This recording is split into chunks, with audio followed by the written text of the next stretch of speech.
Hidden behind the sovereign city walls of the Vatican, the Roman Catholic Church has not expressed any remorse for the despicable crimes against humanity that they have committed. Crimes that are often forgotten and covered up in today's society. In its 2,000-year history, the Church has murdered, raped, tortured millions upon millions of innocent men, women, and children. Its ideology and its military wing is founded upon tyranny, with dark vows of eradicating those who do not submit to them in the worst of ways. The Roman Catholic Church's power has grown to such an extent that the kings of the world have bowed down to it since its inception and will not hold it accountable. We will expose the dark realities of the Roman Catholic Church, then and now, and leave no room for doubt. The Roman Catholic Church is the most evil organization in the last 2,000 years.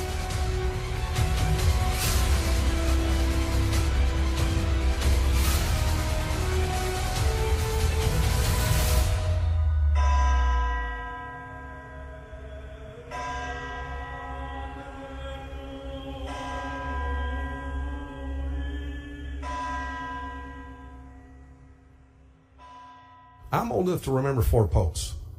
So I've been around a little while, and every one of these popes say the same thing. Why? Well, because they know they're not going to stop. This has been going on for literally hundreds and hundreds and hundreds of years.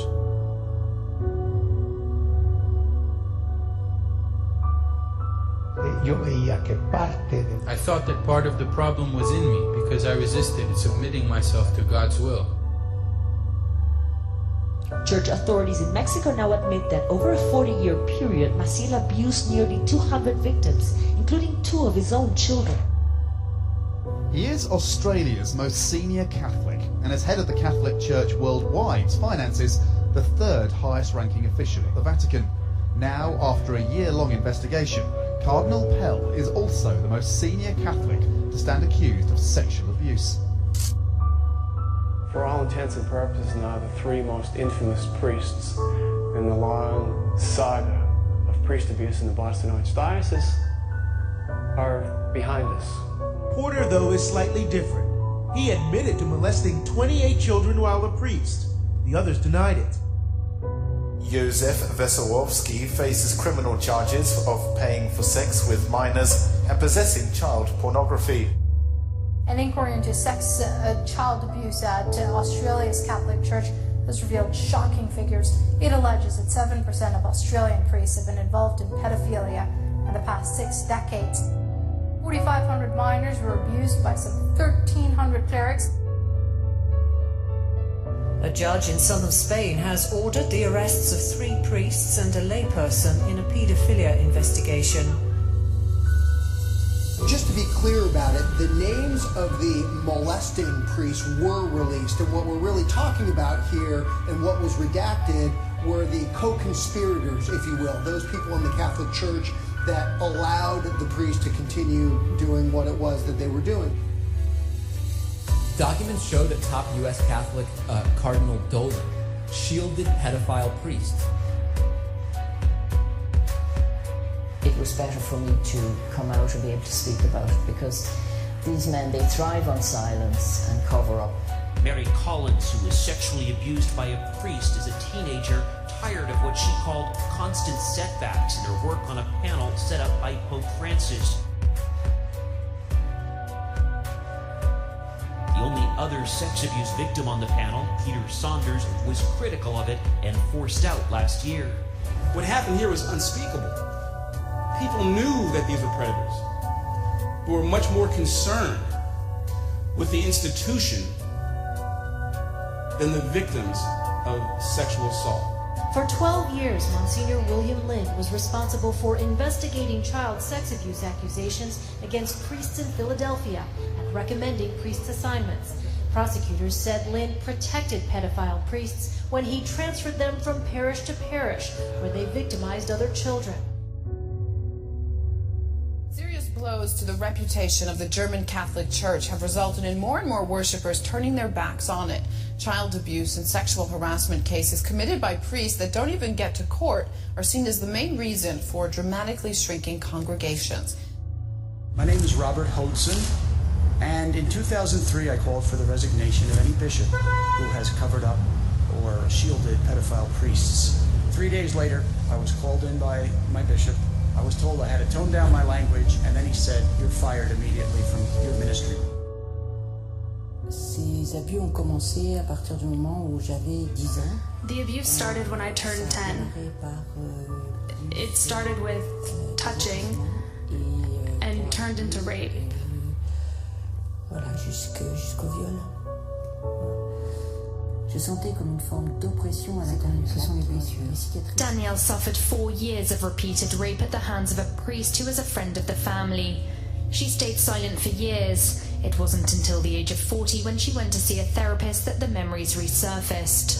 Dans mon parcours de vie, il y a plusieurs. Over the course of my life, there are multiple times I've thought about suicide. There's a part that's dead inside. I mean, we have to live with it, but there's a part of us that's dead. He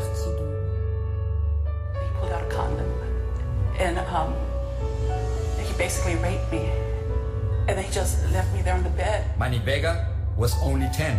Digital penetration, masturbation, oral copulation, fondling, taking nude pictures of me. Esther Miller, 15. I was afraid. I was petrified.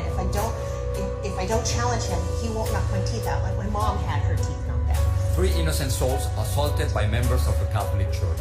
He told me things like, you're so special that God has allowed me to be ordained so that I can teach you what pure love is. A new priest, very energetic. If you weren't immediately called up, you were sitting there thinking, am I going to be next? Is it me next? And ironically, you'd be sitting there saying a Hail Mary, hoping that the prayer would mean that you weren't the next one to be called out. How often did this happen? It was just something that was so frequent, so common. It was sort of what we expected to happen. It was normal. It was normal, yeah. Los Angeles Archbishop Jose Gomez took the unprecedented action against Cardinal Roger Mahony soon after the release of tens of thousands of secret church files, which included names of priests accused of molesting children. In a letter last night, Gomez apologized to victims. The behavior described in these files is terribly sad and evil, he wrote. The priests involved had the duty to be their spiritual fathers, and they failed. These files are the strongest evidence yet that former Archbishop, now retired Cardinal Roger Mahony, and his chief aide, Monsignor Thomas Curry, plotted to conceal the abuse from police. In one correspondence in 1988, Curry wrote, "The whole issue of our records is a very sensitive one, and I'm reluctant to give any list to the police."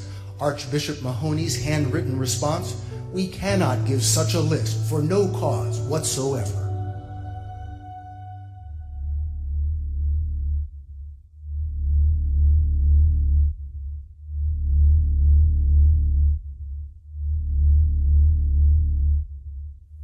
The Roman Catholic Church is beginning to confront an extraordinary crisis. A crisis which began with sharp criticisms and accusations and has intensified over the years with condemning evidences and convictions. Today, sexual abuse allegations against priests are surging in a startling array of nations. Dioceses from all over the world are being shut down, being sued, being investigated. Dioceses in the United States, in Canada, New Zealand, terrible cases in Australia. The abuse allegedly took place in more than 1,000 Catholic institutions. In France, Italy, Austria, Germany, the Netherlands, Ireland, Switzerland, Belgium, Bolivia, widespread cases in Mexico, Brazil, and Chile. Quite frankly, new sex abuse scandals against children in the Roman Catholic Church erupt daily. The John Jay School of Criminal Justice estimates that in the United States alone, between 1950 and 2002, hundreds of thousands of children have been sexually abused by the Roman Catholic clergy. The Roman Catholic Church has been infected with this sick disease of pedophilia since its inception 2,000 years ago. In their acclaimed book, Sex, Priest, and Secret Codes, released in 2006, Father Thomas Doyle, with former monks Richard Sipes and Patrick Wall, used the church's own documents to confirm the 2,000-year problem with clerical sex abuse of young children.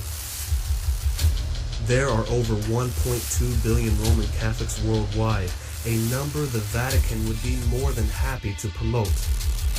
But a figure much higher than that, one that they are ashamed to share with the public, is the startling amount of money given out through settlements and court orders due to the church's rampant and horrid child sex abuse cases. In the United States alone, the U.S. Catholic Church has incurred nearly $4 billion in costs related to the priest sex abuse crisis during the last 65 years. This, according to an extensive NCR investigation of media reports, databases, and church documents. Between 1950 and August of 2015, the church has paid out a whopping $3,994,797,060.10. Of course, that number has climbed over the last few years. There are countless cases of dioceses committing despicable acts against young children. One such case is the Altoona-Johnstown Diocese in Pennsylvania, where a grand jury ruled that the Roman Catholic priest and church leaders abused hundreds of children. Some accounts were so graphic that Monsignor Francis B. McCaw was called a monster by the court during the hearing. At least one of his victims committed suicide. Pope Francis has said that child abuse has not only infected the Roman Catholic Church, but is infecting the Roman Catholic Church today. He compared it to leprosy. In the same interview, the Pope himself declared that 1 in 50 priests is a pedophile. Let's do the math. As of 2012, there were a total of 414,313 priests. Divide that by the Pope's projections, and you will find that there were 8,286 pedophile priests preying on little children as of 2012, all over the world. Those numbers are much higher today. There are more priests today, more corruption in the church's administration, and besides, these are the pedophile priests accounted for. Some speculate the numbers are much, much higher, and that Pope Francis was merely deflecting questions and portraying an image of reform. In an address to bishops, he talked about child sex abuse in the Catholic Church. He revealed he met victims, heard their stories, offered his prayers. It was 2002 many allegations about child sex abuse by clerics in the Catholic Church became public. It's now estimated there may have been as many as 100,000 victims in the US, with many more worldwide. And the Pope, the leader of the world's 1.2 billion Catholics, promised there would be no hiding place for the guilty.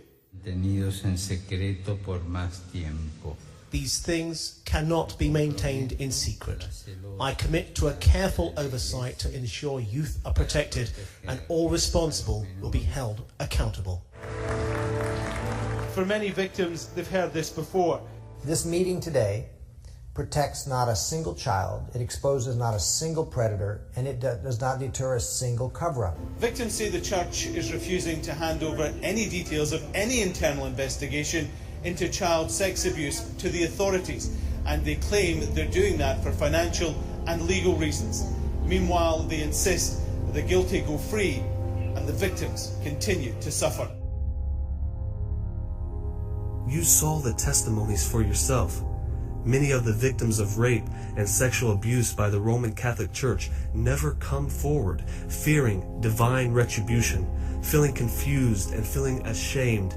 Innocent, young, mentally challenged children who do not have the ability to speak out, or children silenced by the church with their black budget, paying the parents off for the evil acts done to their children.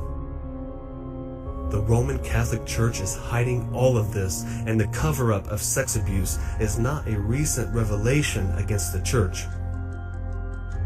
In this document, issued by Pope John Paul II in 1962, the Vatican told bishops worldwide to cover up sex abuse. In this shocking announcement by the Pope, instructions outline a policy of the strictest secrecy in dealing with allegations of sexual abuse and threatens those who speak out with excommunication. These policies remain today. Michael Doran was 11 years old when he was sexually abused by Father Michael Baker, a man accused of molesting 23 boys during his 30 years as a priest. But I didn't do anything wrong. And it's taken me a long time to come to that, but I didn't do anything wrong. I carried their shame for almost 30 years, and I'm putting it back on them. Doran was just awarded $1 million in a settlement with the Los Angeles Diocese. In the 1980s, Baker confessed to then Archbishop Roger Mahoney that he was abusing boys. A 2010 video deposition in Doran's lawsuit was just released. A lawyer asked Cardinal Mahoney why he never notified police about Baker's confession. Wouldn't that be the right thing to do? Well, today it would. But back then, that isn't the way these matters were approached.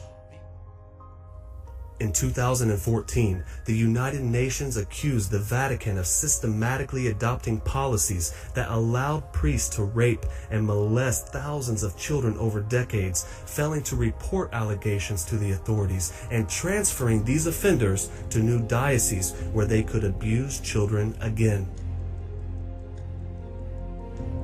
To all the Roman Catholics out there watching this in this moment, to all those who are concerned for the lives of the countless child victims, those who are concerned with their basic human rights, you have to start asking more questions, and the Roman Catholics should demand the answers from their corrupt and non-working scholars among the hierarchy of the Church.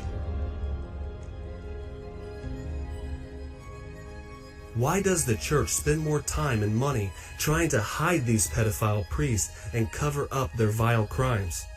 Why does the Roman Catholic Church insist on paying these poor victims off to remain silent, threatening their lives and their hereafters, instead of apprehending these disgusting perpetrators, these criminals, and removing them from their churches?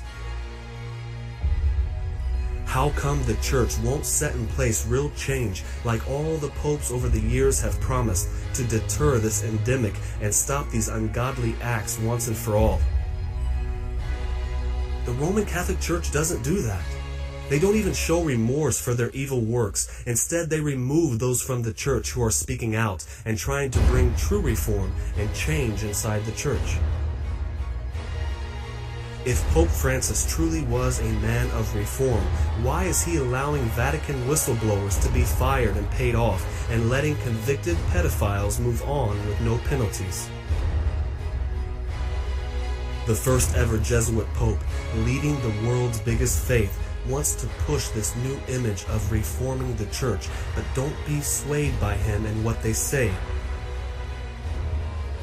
In an interview with the Italian newspaper La Repubblica, Pope Francis denounced the corruption of children as being the most terrible and unclean thing imaginable and vowed to confront it with the seriousness it demands. But remember the words in the Holy Book, you will know them by their fruits. Actions truly speak 1,000 words. If Pope Francis really wanted to clean house of all these pedophile priests, do you think this displays a firm stance or resolve to do so? Italian priest Mauro Anzoli had been sentenced to be removed from priesthood in 2012, but Pope Francis reversed the decision in 2014, telling him instead to stop public ministry and do penance and pray for the rest of his life, while receiving a very generous severance package. The Anzoli case is said to be one of several similar cases when harsher sentences were being demanded from the Church. What kind of image do you think this is sending to the pedophile priest? Those who hid in the shadows for years, but who now fight each day to keep their dark deeds hidden from an ever-increasing exposing culture. The church is telling them, we will protect you, we will pay these people off, we will frighten them into submission, we will defend you in court, hide you in other dioceses. Hey, we might even send you off on an early retirement with a nice severance package. It is absolutely insane that this has been allowed to go on as long as it has, and true change will not come until the sincere believers seeking God in the midst of the Roman Catholic Church expose the church for what it truly is.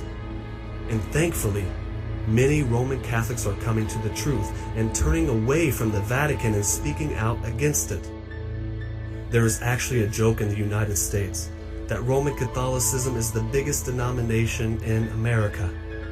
The second biggest denomination is former Roman Catholics.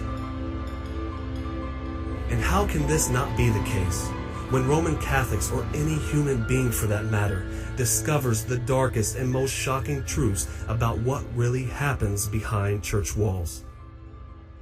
Per la prima volta ha bruciato sessuale a mamma 6-7 anni, 4 anni,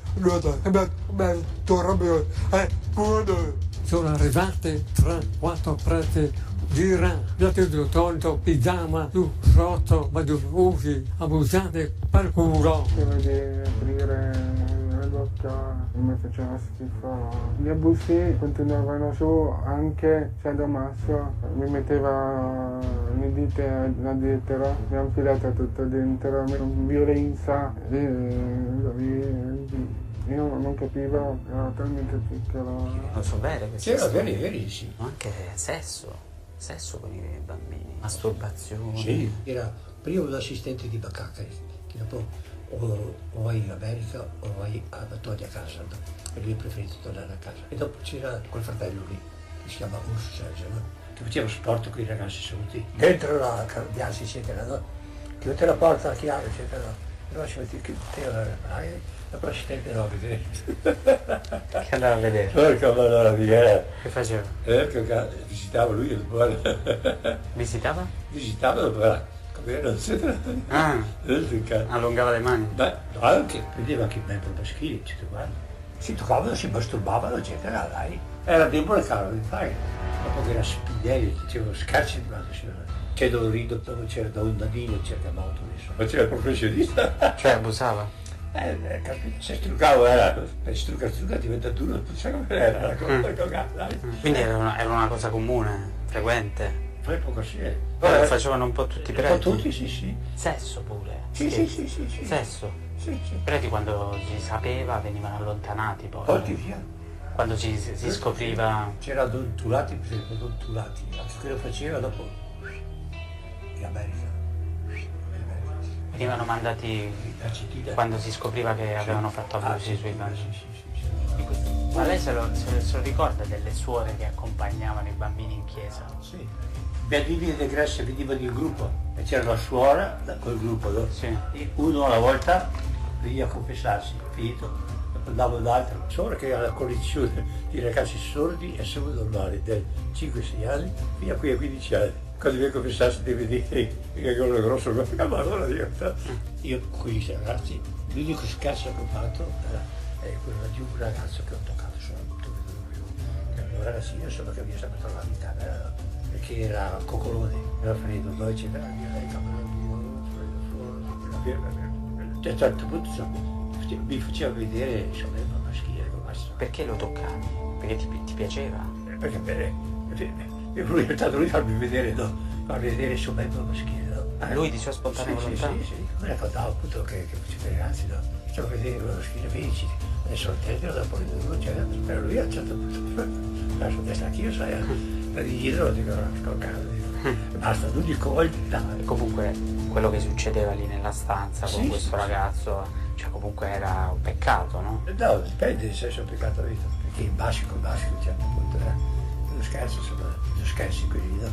Invece diventa notare quando ho spezzato con la donna c'era più grande. Il peccato cos'è? Lei divertirsi del male proprio, era compiacersi del male, quello è il peccato, era la prima cosa per necessità, per scarsità così e fa niente, dai. Come uno ha il vizio di fumare, eccetera, uno ha il vizio, è il vizio, senti il bisogno proprio di sfumare. Molesting and raping the mentally challenged is an everyday business for these pedophilic priests, and it has even come to light that nuns are assisting these priests in their grotesque acts. Kosaka Komiko, 42 years old, helped priests cover up anal and vaginal rapes, fondling and oral sex at the institution for deaf students in Argentina.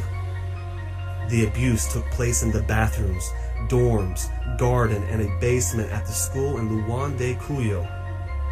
Authorities began investigating Komiko when a former student said she made her wear a nappy to cover up bleeding after she was raped. At least 24 other children who were victimized came forward. But in most cases, the nuns are not helping the priests abuse these children. Rather, they find themselves victims of the priests themselves. According to a 1996 survey issued in the Boston Globe in 2002, and God knows what the numbers are today, 3 of every 4 nuns claimed they were sexually victimized by a priest, a nun, or other religious person. 2 out of 5 nuns who stated they were sexually abused claimed that their exploitation included some form of genital contact. All nuns who claimed repeated sexual exploitation reported that they were pressured by religious superiors for sexual favors. All of what we have just seen is not only disgusting, shocking, heartbreaking, but it should be enough for the Roman Catholics to move away from the church. The popes and the leaders of the church have never changed. This is part of their culture, and it is only getting worse.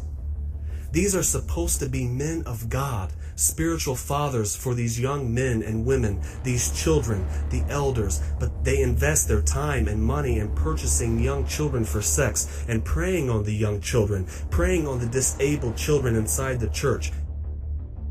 Time and money that they have stolen from your hard-earned donations and corrupt business dealings with the mafia and black corporations. It's as if they have never read the words. Religion that God, our Father, accepts as pure and faultless is this: to look after the orphans and widows in their distress and to keep oneself from being polluted by the world. No doubt, the Roman Catholic Church has been polluted by the worldly life, and they have polluted the world they have come in contact with, and it's time to tell them enough.